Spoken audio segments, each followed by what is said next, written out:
Hi, I'm Amy Morse and I'm a blogging mentor and my business is Learn to Love Your Words. And this webinar is all about bloggers compare despair. So I'm going to share some anecdotes and some stories and talk around the subject of what to do and that kind of situation really when you are just kind of comparing yourself to others. You look at other people's blogs, you look at other people's businesses and you can't help but just say to yourself, oh, what am I doing? What's the point? What have I got to add to the conversation? What value have I got to add to this? What do I have to say? I'm not an expert. What right do I have to give people information, kind of thing? So I'm going to share with you a few tips and hopefully leave you with some activities and things that you can go away and do yourself to kind of help you overcome those kind of inevitable bouts of self-doubt that we all go through. So this is kind of an interesting, slightly poignant and slightly ironic webinar for me this month because I'm just approaching the third birthday of my business. And whenever I have one of those big anniversaries, and it's the same for a lot of us when we have those kind of significant dates, we can't help but reflect on how things have gone. We can't help but reflect on the positives and on the negatives. And so last week I was feeling really down about my business, and the trigger was the couple of triggers really was that I had a couple of consultancy days booked in June which were kind of cancelled. Well, they were postponed, and so I was like, oh man, I could really have done with that money this month. That's a bit of a nightmare. That's a bit of a nuisance. So there was that moment where a couple of things had cancelled, and then you always have that inevitable, oh, I've done something wrong, what could I have done differently kind of question, that little moment of doubt in your mind that it's somehow your fault that this has happened, when in reality it's probably something well beyond your control. But anyway, so that happened, but also I had an intern start with me last week, so I didn't want to be a letdown. It sounds really silly, but I hadn't really thought that much about the logistics of how it would work because I work from home, so it didn't seem appropriate to have them at my house. And normally in a typical month I've got quite a few events to go to. I had those couple of consultancy things to do, but it just so happened that the 2 weeks he was with me just fell for a really quiet time in my business, so it was trying to kind of keep him occupied really. And so I kind of didn't really plan very much, but when I met him I kind of thought, oh, I'll see what he's like and what his capabilities are and what he wants to do and all the rest of it. And actually he's a really capable, really competent young man, and it's been really helpful at the end of the day. But ultimately, he didn't have a laptop or anything, so I had to lend him my old laptop. I had to think of some tasks that I could give him to go and work on. I gave him a couple of research projects to work on, but I did feel like a bit of a letdown. It's like, oh, he probably wanted to come and work with a proper business, and then he gets stuck with me. So those were my big triggers last week as to my big bouts of self-doubt really. And actually I just wanted to reflect on the fact that it's kind of natural. It happens in our businesses. As entrepreneurial types, I suppose, if you like, we can't help but kind of doubt ourselves and question ourselves. We're constantly striving to be a better version of ourselves tomorrow than we were yesterday and all the rest of it. So that's just sort of part of our makeup, really. And with that, inevitably comes those questions of doubt as well.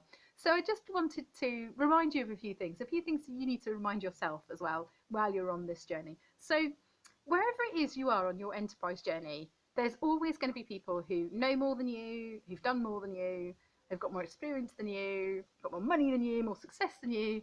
But ultimately, there's also going to be people who've done less than you, who are less successful than you, who are not as far along the journey as you. Wherever you are, there's always going to be people who are worse off and better off, and that's life. And that's just the way life is. It's like, it doesn't matter how successful you are, how much knowledge you have, how much money you have, how much success you have in your business or whatever.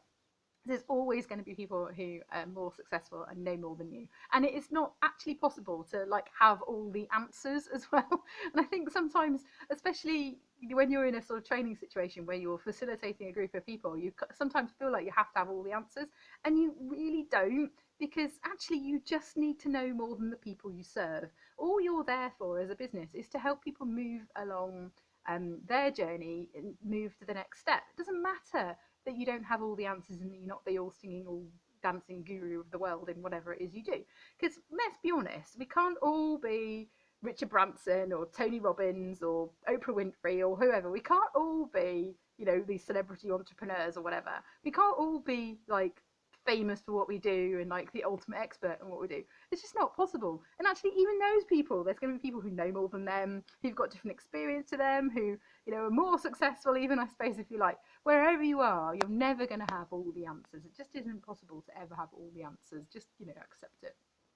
So the reality is as well, if you were the all singing, all dancing guru of the world in whatever it is you do, the chances are the people that you serve are going to be intimidated by you and probably can afford you anyway. So you would have a completely different client base. So actually, it's just all you need to be as a business is the solution for the person that you serve. You just need to help them to move a little bit further along. So the people that come to you are coming to you because there's something they can't do for themselves, or they don't have themselves. There's something that they're not capable of doing on their own, or a product or service that they need themselves. They can't do it themselves, so they need somebody else to do it. And you are the one who has that knowledge. And yes, there will be other people who have more knowledge of it and less knowledge of it, but that person is coming to you because they want to work with you. So actually, just remind yourself that when you do read something really great and you just think, oh no, that's so much better than what I wrote, it's like, meh, so what? At the end of the day, knowing there are people producing better quality stuff than you and doing more than you just actually should motivate you to up your game. Don't let competitors put you off. Get them to help you to up your game. Benchmark yourself against your competitors for sure, but don't let them put you off. And the other thing to think as well actually is, are you serving the same people? So I always think this is an interesting one because I quite often see, I write in my blogs, I write about business and writing skills and content marketing, and there are loads of people who write about those topics. And I quite often see blogs written by copywriters where they're talking about, for example, how to write a quality blog. And I write about that sort of stuff all the time, and they write about that sort of stuff all the time. And so I suppose effectively our blogs are competing with each other, but ultimately the people we serve are going to be very different.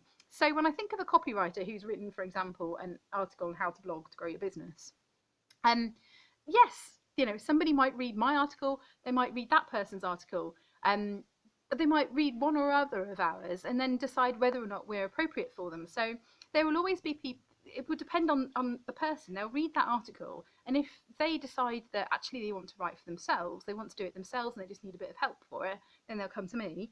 If they decide that actually they'd rather pay someone to write their blog for them, then they go to that copywriter. So yes, our blogs might be competing, we might be saying broadly the same things, but the service we're offering is very different, and the customers that we serve are very different as well. So actually it doesn't really matter, because when you write content, when you write blogs, you have to accept that like loads and loads of people will see it and read it and just, you know, take the free information and go and never engage with you as a business, and that's fine. You know, that's okay.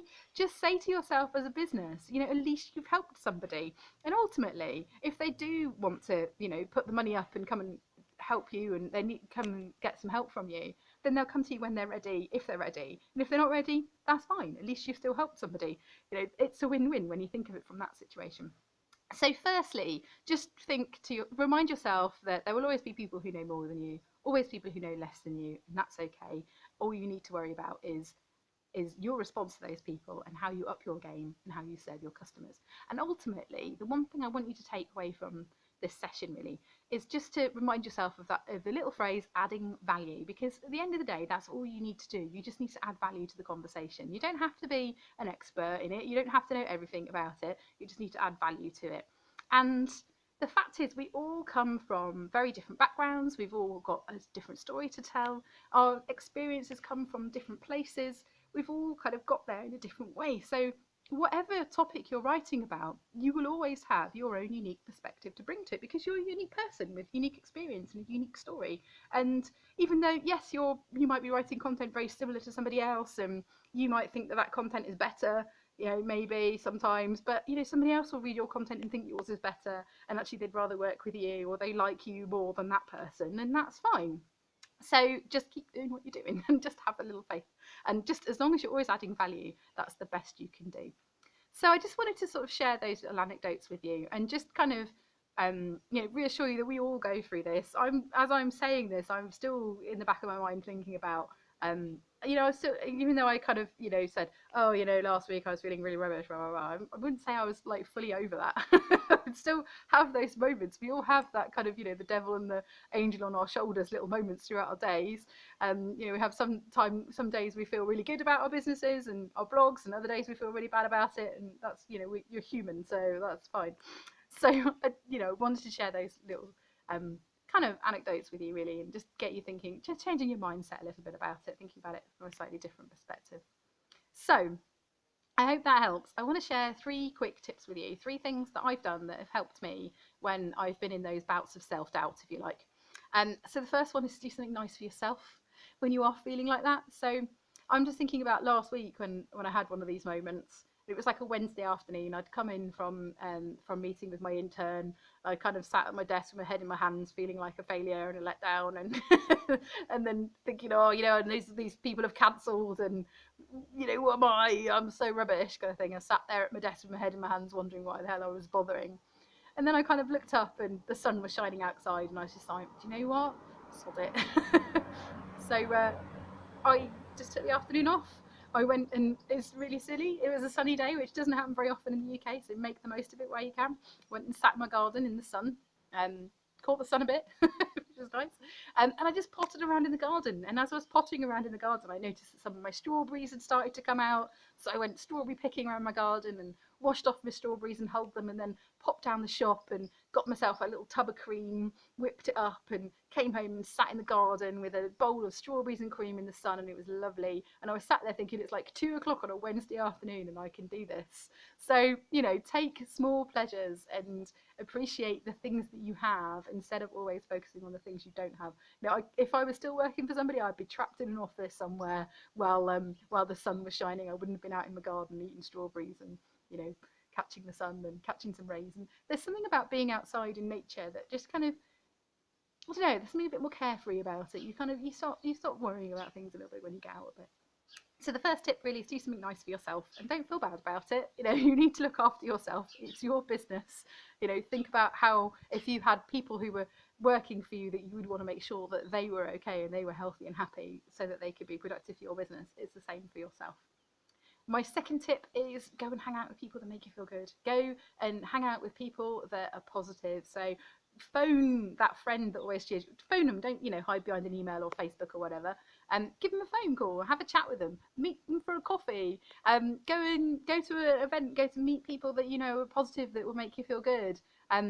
Find a way of hanging out with people that make you feel good, and don't go there just to sit and whinge at them and get it out of your system. Go to be cheered up and be open-minded, and kind of just appreciate the friends that you have and the positive people and the positive influences in your life. There's something about being around positive people that just makes you feel a bit better about yourself as well. And then the final thing is do something nice for somebody else.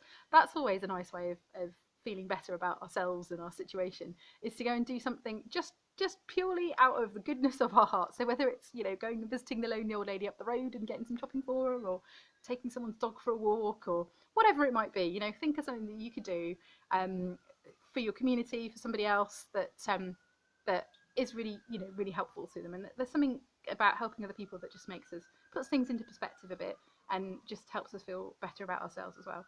So I hope that helped. I think the important thing really to remember from today is that we all have those moments of self-doubt, but everybody has a unique perspective. We all have value to add. We've all got to where we are from a different place. There will always be people who know more than you, and that's just life, and that's fine. You know, the only thing you can control is being a better version of yourself tomorrow than you are today. And those three quick tips as well, just when you are in those bugs, just to kind of make you feel a bit better and a bit more confident about things. So best of luck.